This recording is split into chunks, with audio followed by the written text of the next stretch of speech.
Hi guys, this is one of my old projects. Back in 2013 I did this video. This is putting a cloud in a bottle by rapidly changing the air pressure. There's no original voiceover on the video. As you can see, it's got text captions. I'm running it through the video editor again to see if I can improve it at all, but I think the honest answer is no, so I think I will revisit this project and do it again with my new camera. I say new, it's a couple of years old now, but it's significantly better quality than the video in this original 2013 effort. So keep your eyes open and I'll probably redo this one.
Hey, thanks for watching.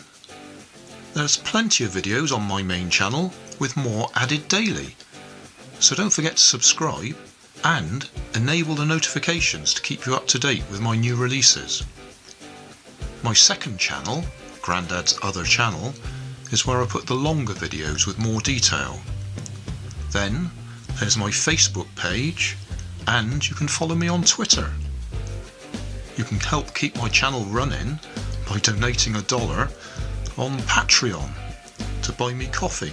And if you fancy some Grandad merchandise, I have two shops, one on Redbubble and the other on Cotton Cart. Finally, you can always find more information in the video description. Thanks again for watching.